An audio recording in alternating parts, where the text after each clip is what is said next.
ಶ್ರೀ ಗುರುಭ್ಯೋ ನಮಃ. ದಶರಥ ಸಾರ್ವಭೌಮನ ಆಸ್ಥಾನಕ್ಕೆ ಮಹಾತಪಸ್ವಿಗಳಾದಂತಹ ವಿಶ್ವಾಮಿತ್ರರು ಆಗಮಿಸಿದರು. ಅವರಿಗೆ ದಶರಥ ಸಕಲ ರೀತಿಯಾದ ಸತ್ಕಾರವನ್ನು ಮಾಡಿ ನೀವು ಬಂದಂತಹ ಕಾರಣವನ್ನು ತಿಳಿಸಿ ಅಂತ ಕೇಳಿದೆ. ನಾನು ಒಂದು ಯಜ್ಞವನ್ನು ಪ್ರಾರಂಭ ಮಾಡಿದ್ದೇನೆ. ಯಜ್ಞಕ್ಕೆ ಸುಬಾಹು ಮಾರೀಚ ಅನ್ನುವ ಹೆಸರಿನ ಇಬ್ಬರು ರಾಕ್ಷಸರು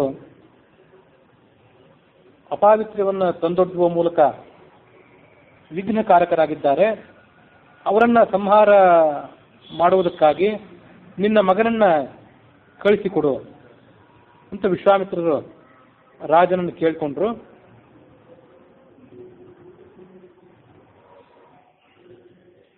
ಈಗ ಆ ರಾಜರು ಆ ಇಬ್ಬರು ರಾಕ್ಷಸರು ಮಹಾಪಾಪಿಷ್ಠರಾಗಿರೋದ್ರಿಂದ ರಾಮನನ್ನು ಎದುರಿಸಿ ಹೋರಾಟ ಮಾಡಲಿಕ್ಕೆ ಅವರು ಸಮರ್ಥರಲ್ಲ.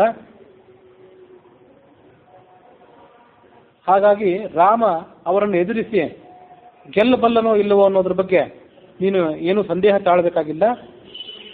ನಿನಗೆ ರಾಮನನ್ನು ಕಳಿಸೋದ್ರಲ್ಲಿ ಇರಬೇಕಾದಂತಹ ಒಂದೇ ಪ್ರತಿಬಂಧಕ ಅಂದರೆ ಅವನ ಬಗ್ಗೆ ನಿನಗಿರುವಂತಹ ಪುತ್ರ ವಾತ್ಸಲ್ಯ. ಆ ಕಾರಣದಿಂದ ನೀನು ಈ ಬಲಿಷ್ಠರಾದ ರಾಕ್ಷಸರನ್ನ ಬಾಲಕನಾದ ನನ್ನ ಮಗ ಕೊಲ್ಲತಾನೇನೋ ಅಂತ ಭ್ರಾಂತಿಯೂ ಕೂಡ ನಿನಗೆ ಬರಬಹುದು. ಆದರೆ ನಿನ್ನ ಪುತ್ರ ಸ್ನೇಹ ನಿನಗೆ ಅಡ್ಡಿ ಆಗದೇ ಇರಲಿ. ಆ ಇಬ್ಬರು ರಾಕ್ಷಸರು ಈಗಾಗಲೇ ಸತ್ತು ಹೋಗಿದ್ದಾರೆ ಅಂತ ತಿಳ್ಕೊ. ಈ ಮಾತನ್ನು ನಾನು ನಿನಗೆ ಸ್ಪಷ್ಟವಾಗಿ ಹೇಳ್ತಿದ್ದೇನೆ. ರಾಮ ಯಾರು ಅನ್ನೋದನ್ನ ನಾನೀಗಾಗಲೇ ತಿಳಿದಿದ್ದೇನೆ. ರಾಮನ ವಾಸ್ತವಿಕವಾದ ಸ್ವರೂಪವನ್ನು ನಾನು ಮನಗಂಡಿದ್ದೇನೆ. ಮಹಾತೇಜಸ್ವಿಗಳಾದಂತಹ ವಸಿಷ್ಠರಿಗೂ ಕೂಡ ಆ ರಾಮನ ಸ್ವರೂಪ ಗೊತ್ತಿದೆ. ವಾಮದೇವಾದಿ ಋಷಿಗಳು ಕೂಡ ರಾಮನ ನಿಜ ಸ್ವರೂಪವನ್ನು ಬಲ್ಲವರಾಗಿದ್ದಾರೆ. ನೀನು ಧರ್ಮದ ಲಾಭವನ್ನ ಹೊಂದಬೇಕು ಅಂತ ಅಪೇಕ್ಷೆ ಪಟ್ಟಿದ್ರೆ, ಮುಂದೆ ನಿನಗೆ ಕ್ಷೇಮ ಆಗಬೇಕು ಅಂತ ಅಪೇಕ್ಷೆ ಇದ್ದರೆ ಆ ರಾಮ ಮತ್ತು ಲಕ್ಷ್ಮಣರಿಬ್ಬರನ್ನು ಕೂಡ ಕಳಿಸಿಕೊಡು. ಯದಿ ಹಿ ಅನುಜ್ಞಾಂ ಕಾಕುತ್ಸ್ಥ ದದತೆ ತವ ಮಂತ್ರಿಣಃ ವಸಿಷ್ಠ ಪ್ರಮುಖ ಸರ್ವೇ ತಥೋ ರಾಮಂ ವಿಸರ್ಜಯ. ನಿನ್ನ ಮಂತ್ರಿಗಳನ್ನು ಮತ್ತು ವಸಿಷ್ಠಾದಿಗಳನ್ನು ಕೂಡ ಏಕಾಂತದಲ್ಲಿ ಕರೆದು ರಾಮನನ್ನು ಕಳಿಸುವ ವಿಷಯದಲ್ಲಿ ಅವರ ಜೊತೆ ಸಮಾಲೋಚನೆ ಮಾಡು. ಅವರೆಲ್ಲರೂ ರಾಮನನ್ನ ನನ್ನೊಡನೆ ಕಳಿಸಲಿಕ್ಕೆ ಸಮ್ಮತಿ ಕೊಟ್ಟರೆ ಕಳಿಸಿಕೊಡು. ನನಗೆ ಈಗ ರಾಮನ ಅವಶ್ಯಕತೆ ಇದೆ. ಅವನು ಬಹಳ ದೀರ್ಘಕಾಲದವರೆಗೆ ನಿನ್ನನ್ನು ಬಿಟ್ಟೇನೋ ಇರುವಂಥ ಪ್ರಸಂಗ ಇಲ್ಲ. ಕೇವಲ ಸ್ವಲ್ಪ ಹೊತ್ತಿನವರೆಗೆ ಮಾತ್ರ ಅವನು ಕೇವಲ 10 ದಿನಗಳ ಮಾತ್ರ ನಿನ್ನ ಸಮೀಪದಿಂದ ಆತ ದೂರ ಹೋಗುವನಿದ್ದಾನೆ. ದಶರಾತ್ರಂ ಹಿ ಯಜ್ಞಸ್ಯ ರಾಮಂ ರಾಜೀವ ಲೋಚನಂ ದಾತ್ಯೇತಿ ಕಾಲ ಯಜ್ಞಸ್ಯ ಯಥಾಯಂ ಮಮ ರಾಘವ.